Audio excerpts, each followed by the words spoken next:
En Afrique, les gens grandissent jusqu'à 31 ans. Après 31 ans, on ne grandit plus. On apprend seulement à fignoler français pour ceux qui vivent dans les pays francophones. C'est ça. Voilà pourquoi quand je vois des gens confrontés à une personne complètement abrutie, beaucoup plus âgée, et ah mon vieux. Vous savez, avez-vous déjà été ami à une personne, mais son vieux, c'est quelqu'un que tu n'appellerais jamais vieux. Parce que c'est quelqu'un de désordonné, c'est un impoli, un irrespectueux lui-même. C'est un monsieur qui se comporte de manière banale. Il a une bassesse effrénée. Mais la personne qui est censée être ton ami l'appelle vieux. Et tu te sens presque dans l'obligation de lui accorder le même respect. Mais quelque part, moi je rejette ces genres d'histoire. Ça ne m'arrive pas souvent, mais je me souviens très clairement avoir rejeté à plusieurs reprises ces genres d'histoire. Ah, mon vieux, moi je l'appelle en son nom. Pendant que lui, mon vieux Patrick. Moi je dis bonjour monsieur Patrick, comment ça va?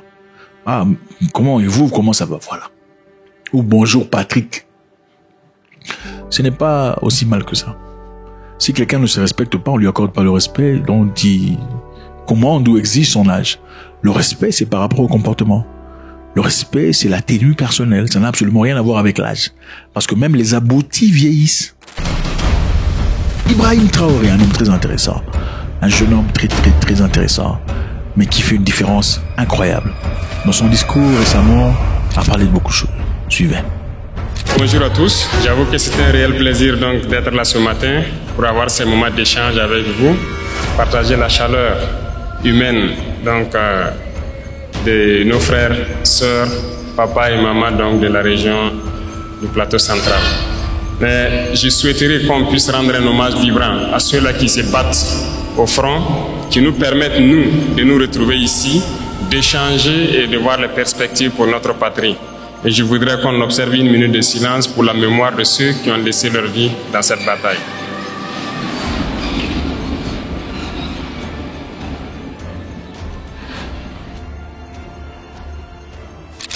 Immédiatement avant de commencer, il exprime son respect à l'égard de ceux qui ont sacrifié de leur vie et leur famille pour la nation. C'est profond. C'est un signe de grandeur. Ça fait bientôt 10 ans que nous sommes dans cette situation de guerre et je pense que vous suivez l'évolution au fur et à mesure et j'espère que tout le monde est conscient que nous ne sommes plus dans une guerre de terrorisme mais dans une guerre d'indépendance. Et il faut que chacun comprenne que c'est une logique pour les impérialistes de nous imposer cette guerre.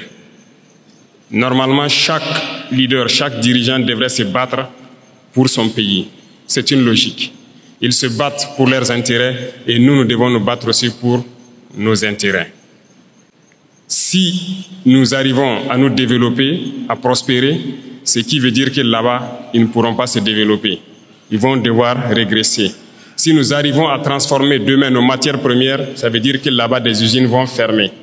Est-ce que vous comprenez la logique? Donc c'est normal qu'ils se battent pour mélanger notre société, pour nous maintenir dans cette guerre constante et qu'on ne puisse jamais réfléchir un jour se développer. Et là, ils continueront à se développer eux et nous serons toujours là à exporter vers eux nos matières premières et notre jeunesse en train de souffrir dans la misère, chercher à traverser l'océan pour aller mendier là-bas. Donc, ils sont dans leur logique de protéger leurs intérêts, de la mauvaise façon certes, mais nous, notre devoir c'est de nous battre pour nous affranchir et nous sortir de cette situation. Ibrahim Traoré signale ici que l'Occident souhaiterait que l'Afrique reste en guerre, que l'Afrique reste en désordre. Plus il y a la guerre en Afrique, plus ils vivent le bonheur chez eux. Plus l'Afrique est concentrée sur comment résorber ces guerres, moins elle aura le temps de se construire, de se bâtir, de s'établir. Donc, s'il n'y a pas de guerre en Afrique, les Africains seront beaucoup trop concentrés à essayer à construire l'Afrique. Et l'Europe, dans son cas, sera pauvre. Soit l'Afrique est riche, soit l'Europe est riche. C'est comme ça. Bon, ils pourraient avoir une certaine forme d'égalité, mais ils ne veulent pas ça. Ils veulent que soit vous soyez riches pendant qu'ils sont pauvres, ou soit vous êtes pauvres et ils sont riches. Quel serait leur choix, d'après vous? C'est évident. Voilà pourquoi donc, je profiterai donc de ce mois béni, où chrétiens et musulmans se retrouvent donc en mois de carême. Souhaiter un bon mois de carême à tous, et que Dieu exauce les prières des uns et des autres. Aussi que chacun puisse, à son niveau, vraiment profiter de ce mois pour changer de paradigme vis-à-vis de ses voisins, de tous ceux qui nous entourent.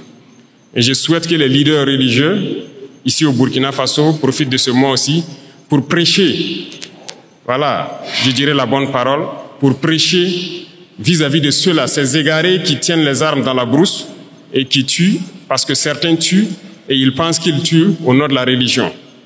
Il faut que les leaders religieux puissent donc ensemble faire beaucoup de déclarations, beaucoup de prêches pour les faire comprendre que ce n'est pas de la religion. Pourquoi je le dis? Parce que je pense que beaucoup d'entre vous ont des frères ou des sœurs qui sont FDS, qui sont dans la brousse.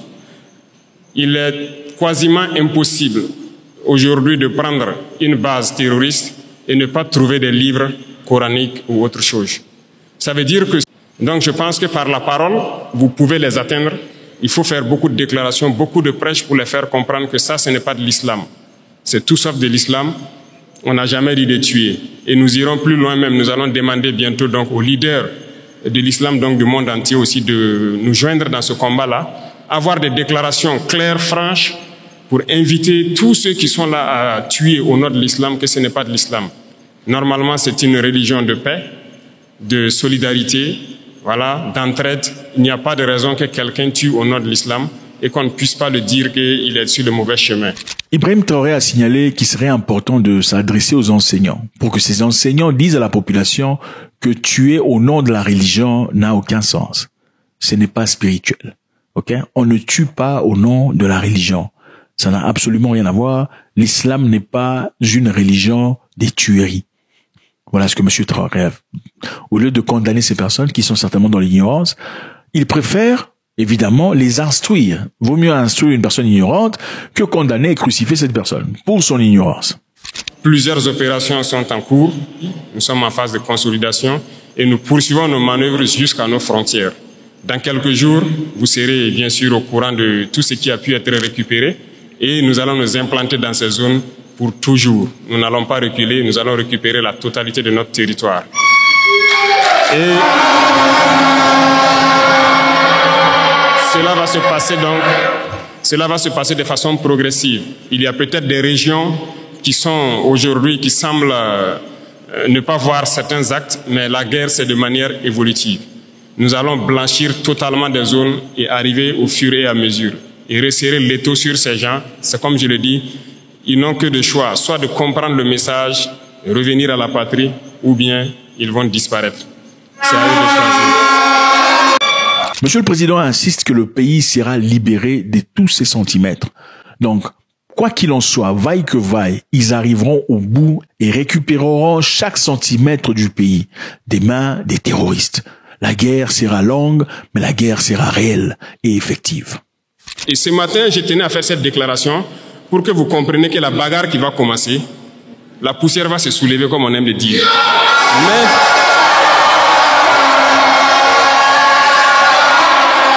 il faut que vous-même vous fassiez attention, parce que ce sont les mêmes qui vont passer derrière pour intoxiquer, pour créer des mensonges et amener les gens à se détourner de l'essentiel. Il y en a déjà qui essaient, on voit beaucoup de gens qui font des vidéos pour laver les images de certains et tout ça. Faites attention. Et il y a beaucoup de petites entreprises qui ferment parce qu'ils n'arrivent pas à payer les salaires des employés et tout ça. Ils ont des factures déposées au trésor, on n'arrive pas à payer. Mais c'est ça, on dit de donner une partie de notre argent en banque. On va payer ces entreprises pour qu'ils puissent fonctionner. Et les gens sont en train de réfléchir avec l'argent. Vous pensez qu'on peut laisser ça comme ça? La dette intérieure, là, on va payer ça. Cette fin du mois, là, l'argent là va rentrer. On a demandé juste un pourcentage. C'est même pas tout l'argent qu'on veut retirer. C'est un pourcentage qu'on a demandé pour le faire. Et ça réfléchit beaucoup. Certaines banques ont répondu. Félicitations à eux.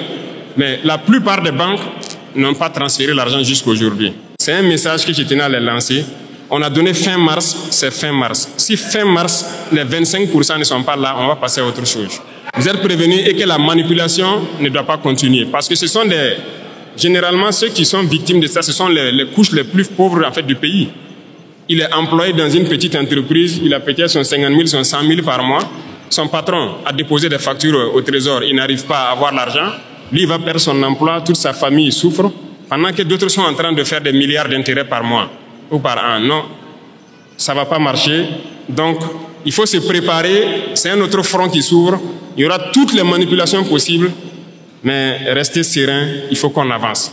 Ceux qui veulent importer quelque chose au Burkina, allez-y au ministère, ils vont vous donner les papiers. Il n'y a pas de deal. Si vous partez là-bas et que quelqu'un dit de payer quoi que ce soit, venez à la présidence même vous plaindre. Il y a un bureau là-bas pour ça. Et on va voir celui qui a demandé l'argent là. Donc, il n'y a pas de deal encore pour avoir une autorisation spéciale d'importer. C'est limpide, c'est clair. Il faut le faire. Ceux-là aussi qui importent, qui viennent cacher aussi dans les magasins, pour qu'il y ait l'inflation, je vous en prie, dénichez-les et dites-les d'arrêter. On ne paye pas venir cacher, attendre qu'il y a le manque pour sortir et puis mettre des prix assez élevés. Ils n'ont qu'à arrêter ça. Je pense que le ministère a lancé pour dénicher les magasins que les gens ont construits dans les non-lotis là, pour stocker. Ah, si on prend là, on va vendre gratuitement et verser au trésor. C'est ce que j'ai donné comme instruction. Donc, déclarer les magasins et on va avancer. Donc, je compte sur vous, messieurs les opérateurs économiques, pour que, au sein de vous, que vous vous conseillez et que ce genre de situation-là n'arrive pas. Les gens retiennent. Ils attendent qu'il y ait le besoin et maintenant ils sortent, ils mettent un prix pour avoir... Ça, c'est même pas bon. C'est pas bon. Je ne pense pas que c'est une fortune que Dieu va bénir. Le chef de l'État ici signale que les Burkinabés ont le droit d'importer tout ce qu'ils désirent. Ok? Vous savez, généralement, pour contexte, en Afrique, quand vous importez des histoires venant d'ailleurs pour revendre dans le pays, on vous frappe des taxes incroyables, des taxes quelquefois titanesques qui vous déstabilisent et vous met en incapacité de continuer à travailler. Dans un pays ici, il y a la femme du chef de l'État qui pouvait importer tout ce qu'elle veut sans taxe, hein, zéro taxe. Elle importe tout. Les poissons, la viande, tout, elle importe tout. Sans taxe. Mais l'humain normal qui essaie d'importer quoi que ce soit doit payer les taxes. Bon, comment vous allez compétir avec une telle personne qui apporte des tonneaux et des tonneaux et des caisses, des conteneurs de toutes ces histoires-là sans payer les taxes? Pendant que vous, pour emmener quoi que ce soit, il vous faut payer des impôts plus grands. Il vous faut payer des taxes qui valent quelquefois beaucoup plus cher que l'élément que vous essayez d'importer. C'est de la folie. Traoré dit, s'il y a quelqu'un qui veut importer quoi que ce soit et qu'on lui donne des problèmes, qui viennent au bureau discuter. Ici, il fait savoir à toutes les personnes qui cachent des produits importants dans la société, dans leur maison, jusqu'à ce qu'il y ait scarcité ou rareté de ce produit, pour finalement sortir le produit et le vendre à prix cher, qui seront arrêtés. Vous savez, les gens font ça, ok? Donnons un exemple banal. À supposer que les gens cherchent des batteries, et vous avez des batteries à vendre. Qu'est-ce que vous faites? Vous cachez vos batteries. On parle de batteries ou des piles, par exemple. Des piles pour télécommande, des piles pour sonnettes, des piles pour alarme, des piles pour machine à massage.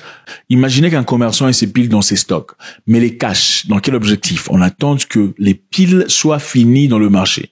Quand il n'y a plus de piles dans le marché, lui, il sort ses piles, mais à un prix très cher. Vous vous sentez obligé d'acheter ces piles à un prix exorbitant puisqu'il n'y a pas de piles dans le marché. Il dit, celui qui fera ce genre d'histoire, il va aller en prison. Il faut qu'on fabrique beaucoup de choses sur place. Moi, je suis persuadé que ce soit tricycle électrique ou motorisé, on peut fabriquer. Donc, on veut donner de l'espace à nos jeunes talents pour s'exprimer. En fait, on est en train de vouloir construire un grand centre où on va faire passer des gens et les accompagner pour s'installer. Et ce sont des gens qui vont voir tout ce que nous consommons au quotidien. Qu'est-ce qu'on peut fabriquer au Burkina? Et je sais qu'il y en a des talents un peu partout au Burkina. L'application sera lancée dans peu de temps pour que les jeunes talents s'inscrivent. Dans ce centre-là, on mettra tout en œuvre pour avoir toute la machinerie nécessaire et encadrer les jeunes. Là, s'ils finissent, ils sortent, ils peuvent créer quelque chose. S'il plaît à Dieu, on va mettre une unité de cuir dans la zone de Kaya pour transformer beaucoup de choses sur place nous-mêmes et créer tout ce que nous avons besoin. Tant qu'on ne va pas arriver à cette étape et qu'on va continuer à payer dehors, notre richesse ne va pas nous profiter. Il faut qu'on change de paradigme dès maintenant. C'est là qu'il y a l'emploi. C'est là que les gens vont travailler et c'est là notre vraie indépendance. Monsieur Traoré insiste ici sur qu'est-ce qu'on peut créer au Burkina Faso. Ce qu'on peut créer au Burkina Faso, venez voir l'office et discuter. Il y a une application établie pour ça. Ça permettra d'évaluer le fait et peut-être vous permettre de commencer à créer cette histoire au Burkina Faso. Donc, le Burkina Faso est fatigué d'importer tout. On veut commencer au fait, impulser le fait de créer beaucoup de choses sur place. En cela faisant, qu'est-ce qu'on fait? On crée des emplois pour beaucoup de personnes. Et aussi, on crée cette capacité de connaissance, le modus operandi, les gens comprennent comment ça fonctionne et comment ça le faire au Burkina Faso. Dernier point, qui sont donc nos camarades élèves et étudiants, qui ont beaucoup de doléances. En tout cas, je peux vous assurer qu'on connaît tous vos problèmes. On va faire des cités universitaires. Et même les questions des restaurants, de bourses, intermédiaires, tout ça sont des problèmes qu'on connaît. Mais c'est petit à petit. On ne peut pas régler ça tout de suite. Vous avez déjà la construction de la cité ici, c'est ça, le bâtiment administratif.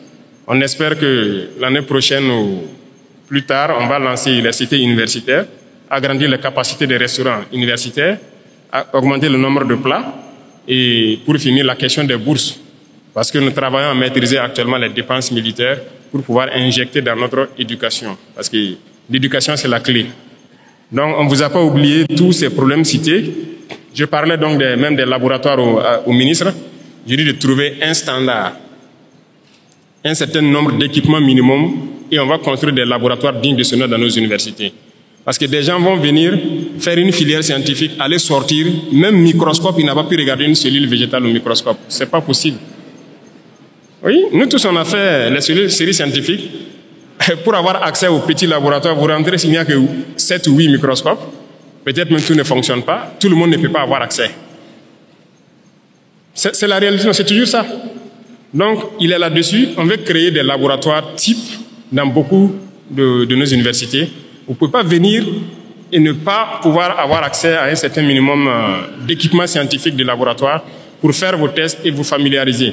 C'est dans ça qu'on peut créer.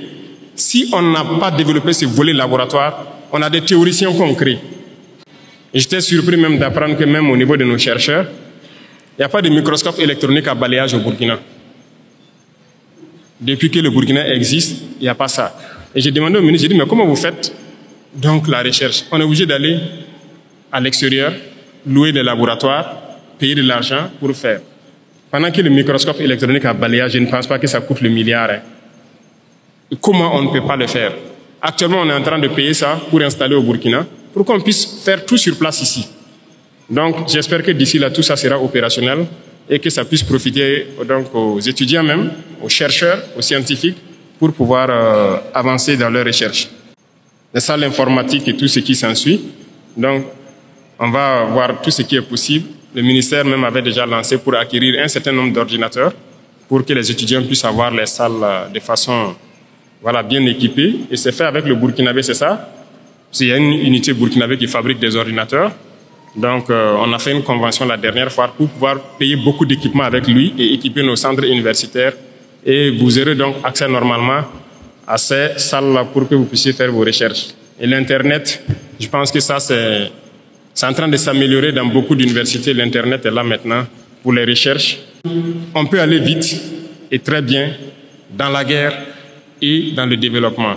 Nous avons foi. Nous ne perdons jamais espoir. Nous sommes vraiment très confiants. Et tant qu'on vous voit motivé, mobilisé, c'est notre carburant comme ça. On ne se fatigue jamais. On va continuer d'avancer dans ce sens-là. Et je disais donc à tous les ministres, j'ai dit de serrer la ceinture. Depuis qu'on est là, il n'y a pas de vacances gouvernementales. Ça travaille 24 sur 24. L'ALT aussi, c'est ça. Il n'y a pas de vacances pour que des députés aillent se coucher au village. Il faut travailler 24 sur 24. 12 mois sur 12. Donc on est dans ce rythme.